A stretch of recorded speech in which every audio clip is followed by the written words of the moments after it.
აი რო იტყვიან სისხლს აღებინებს მაგალითად ადამიანი ან განავალში არის სისხლი და ყოველთვის ეშინიათ ეს რაღაცები ადამიანებს იმიტომ რომ რის გამოა და ეს როგორც წესი არ არის პატარა რაღაცა და მისი დიაგნოსტირებაც აუცილებელია იმიტომ რომ თუ ადამიანი თქვა სისხლს აღებინებს შეიძლება მის სიცოცხლეს საფრთხე შეექმნას და უნდა ვიცოდეთ რატო ან თუ განავალშია მაგალითად სისხლი და არა მარტო შეიძლება პირდაპირ არ ჩანდეს სისხლი განავალში, მაგრამ განავალი იყოს ძალიან შავი, კუპრივით შავი მაგალითად და ეგეც ნიშნავდეს რომ ადამიანს სისხლდენ აქვს.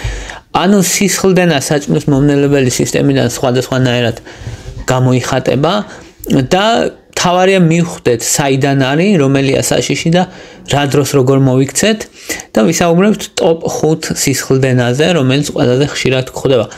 ყველაზე ხშირი არის სისხლდენა კუჭის წყლულის გამო. ზოგ შემთხვევაში 12 გოჯანაწლავის წყლულის გამო, მაგრამ ორივე შემთხვევაში წყლულის გამო.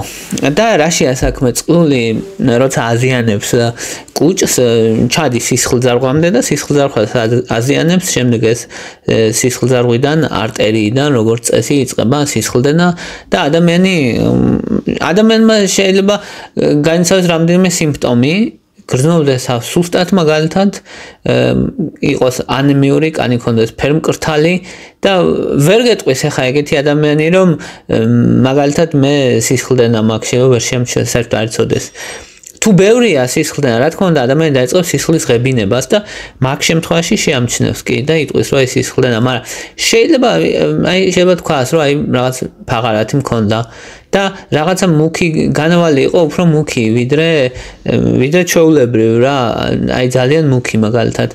ეს შეიძლება შეამჩნიოს და ეგ ნიშნავს ზუსტად რომ ამ სისხლდენამ გაიარა მთელი საჭმლის მონელებელი სისტემა და გამოვიდა განავლის სახით უკვე ნახევრად მონელებული სისხლი, ამიტომ არის მუქი ფერის. და თუ აღემინებს ანუ თუ ბევრია სისხლი, მაშინ ის ღია ფერის იქნება, რა თქმა უნდა, ან იქნება ნახევრად მუქი, რომელიც ასევე ნიშნავს, რომ ნახევრად არის მონელებული. მოკლედ, თუ კი სისხლდენა ძლიერია კუჭში, მაშინ ადამიანი აღებინებს ამ სისხლს, თუ სისხლდენა სუსტია, მაშინ განავლის სახით გამოდის, უმეტესად კუპრისფერი, მუქი განავალი გამოდის. დიაგნოსტირების საუკეთესო საშუალება, როგორც წესი, არის ენდოსკოპია და მკურნალობისაც, თუ ძალიან ძლიერი სისხლდენა აქვს ადამიანს ქირურგიული მკურნალობა, თუმცა როგორც წესი ენდოსკოპია საკმარისია. მეორე ყველაზე ხშირი მიზეზი, რატომაც ადამიანებს სისხლდენა ემართებათ, არის დივერტიკულიტი და დივერტიკულიტი ახლა რა, ანუ მსხვილი ნაწლავიდან არის ეგ სისხლდენა, სისხლი შეიძლება იყოს, სისხლდენა შეიძლება დაიწყოს უცებ, მოულოდნელად და მტკივნეული არ არის, ანუ არ არის ისე რომ ადამიანმა თქვას რომ რაღაც მტკივა მაინც და მაინც აი სისხლდენა დაიწყო, ესე არ არის, მოულოდნელად ხდება სისხლდენა და შეიძლება განავალში იყოს გარეული ეს სისხლი, შეიძლება სისხლის კოლტები იყოს, შეიძლება ტუალეტის ქაღალდზე იყოს.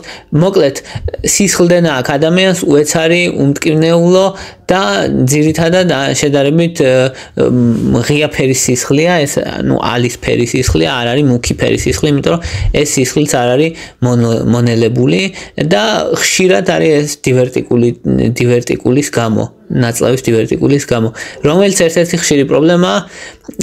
ხშირად ეს სისხლდენა თავისით ჩერდება, მერე ისევ შეიძლება დაიწყოს და ასე.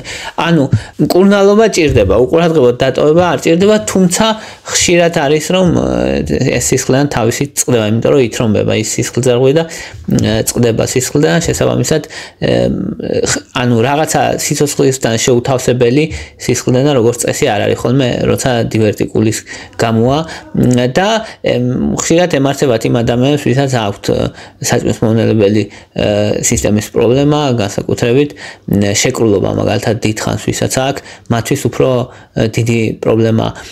თუ კი ასაკოვანია ადამიანი, ანგიოდისპლაზია ქვია, ანუ სისხლძარღვების არანორმალური ზრდა შეიძლება მოხდეს, შეიძლება და ამ სისხლძარღვის გახება, წვრილი სისხლძარღვებზე საუბარი და მერე შეიძლება განავალი ქონდეს სისხლიანი ესეთ ადამიანს და ქრონიკული სისხლის სისხლდენა გამოიწვევს.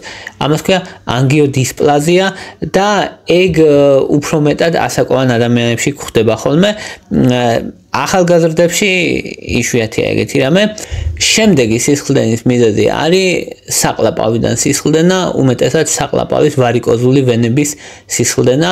ვარიკოზული ვენები რას ნიშნავს? საყლაპავს გარშემო ვენები აქვს, ეგ ვენები შეიძლება გაფართოვდეს და მერე მაგ გაფართოებული ვენიდან რომელიმე გასკდეს და დაიწყოს სისხლდენა. აი ეს არის ერთ-ერთი ყველაზე ცუდი სისხლდენა, იმიტომ რომ შეიძლება სიცოცხლისთვის საშიში იყოს, დიდი რაოდენობით აღებინოს ადამიანმა სისხლი, დაიწყოს ერთბაშად, თვითონ შეიძლება ამ სისხლდენა მტკივნეული არ იყოს, თუმცა სხვა პროცესები შეიძლება უძღოდეს წინ, ალკოჰოლის მიღება, მაგალითად, ხანგრძლივი ღებინება, ან შეიძლება ხველა, ძირითადად ემართებათ ადამიანებს, ვისაც სპორტული ჰიპერტენზია აქვს, ანუ ღვიძლის დაავადება, ვისაც აქვს უმეტესად, ანუ როგორც წესი მოწმენდილცაზე არ ხდება ხოლმე, უმეტესად აქვს და ადამიანებს ღვიძლის დაავადება და მაგ ადამიანებშია უმეტესად და ამ შემთხვევაში ენდოსკოპია გამოსავალი და აი ესე ერთბაშად თუ ადამიანს დაეწყო ღებინება დიდი რაოდენობით სისხლით, მაღალი ალბათობით ეს არის საყლაპავის ვარიკოზული ვენები და აუცილებლად ჭირდება მკურნალობა ენდოსკოპიური სასწრაფო წესით, იმიტომ რომ შეიძლება ეს სიცოცხლისთვის საშიში იყოს და ამიტომ ყურადღების გარშე მისი დატოვება არ შეიძლება. და მეხუთე ხშირი მიზეზი არის მელორი-ვეისის სინდრომი.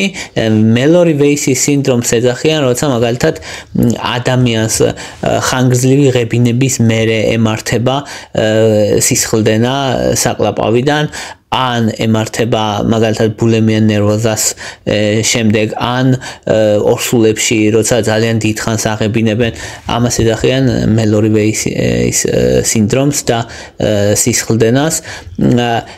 და ესეც არის, როცა ადამიანი აღებინებს სისხლს. თუმცა უფრო სერიოზული და უფრო მნიშვნელოვანი საყლაპავის ვარიკოზული ვენების გაგანიერება. შემდეგი მიზეზი შეიძლება იყოს მსხვილი ნაწლავის კიბო ან პოლიპები, უფრო ხშირად პოლიპები, უფრო ნაკლებად კიბო, მაგრამ ორივე შესაძლებელია. და ეგ როგორია, ეხლა ადამიანები უმეტესად მაგ დროს არიან 50 წელს ზევით, ხშირად არიან ან დიაბეტით, ან ქრონიკული შეკრულობით და ესეთი პრობლემები, ან საჭმელმონელებელი სისტემის პრობლემები აქვს. თუ ადამიანს ისტორიაში, ანუ დედ-მამა, მშობლები და ესე აქვს ხანგრძლივი შეკრულობა, ან ისტორია კოლორექტალური სიმსივნის, ან პოლიპების, ნუ ყველა შემთხვევაში ყურადღება ჭირდება. სისხლი მაგ დროს ბევრი არაა, ეხლა რო თქვა, რომ ანუ სისხლი იქცევს ძალიან მთავარ ყურადღებას, ეგრე არ არის ხოლმე ხშირად, თუმცა რა თქმა უნდა შესაძლებელია ეგეთი სისხლდენას. ანუ სისხლდენა იმდენად ძლიერი არ არის, მოკლედ, როდესაც კოლორექტალური სიმსივნეა ან პოლიპებია, მეტიც ზოგჯერ სისხლდენა შეიძლება იყოს ფარული და ადამიანს სისუსტე, წონაში კლება, კონდეს კანის სიფერმკრთალე და მიმდინარეობს პროცესი ნელ-ნელა, თავისით და შეუმჩნევლად და სხვა რამეებში ანემიაში გამოიხატებოდეს ეს სისხლდენა და არა იმაში, რომ ადამიანი ან ფარული სისხლდენა იყოს, ვერ ხედავს განავალში, არ იქცევს ყურადღებას ეს განავალი, რომ მაინც სისხლი იყოს. ამასაც კოლონოსკოპია ჭირდება აუცილებლად და განსაკუთრებით ადამიანები 50 წელს ზევით ისედაც რეკომენდირებულია, რომ კოლონოსკოპია გაიკეთონ, რომ დადგინდეს რა მდგომარეობაშია მათი მსხვილი ნაწლავი. და მეშვიდე მიზეზი არის ჰემოროი. ჰემოროი გსმენიათ ალბათ, ეს არის ვენების გაგანიერება, ოღონდ სწორი ნაწლავის მიმდებარე ვენების და მანდაც შეიძლება დაიწყოს სისხლდენა. ეგ სისხლდენა უფრო უკავშირდება ხოლმე გაჭინთვას, შეკრულობას, ხანგრძლივ ჯდომას, ორსულობას და ეგ როგორც წესი საშიში არ არის, ადამიანი აი გაჭინთვის დროს, როცა ტუალეტში დიდხანს ზის და ესე ამჩნევს, რომ ან სისხლს ამჩნევს ან ტუალეტში, ან ტუალეტის ქაღალდზე და ეგ დიდად საშიში არ არის, თუმცა მკურნალობა შესაძლებელია, მკურნალობაც ჭირდება, თუმცა სიცოცხლესთან შეუთავსებელი ან საშიში ეგეთი როგორც წესი მნიშვნელოვანი არაფერი ხდება.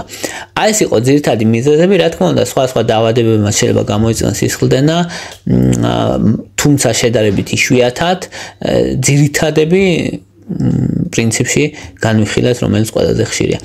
მადლობა რომ მისმენთ, მადლობა რომ გაინტერესებთ, თუ მოგწონთ ჩემი ვიდეოები დალაიქეთ, თუ მოგწონთ ჩემი არხი გამოწერეთ, მადლობა ინტერესისთვის.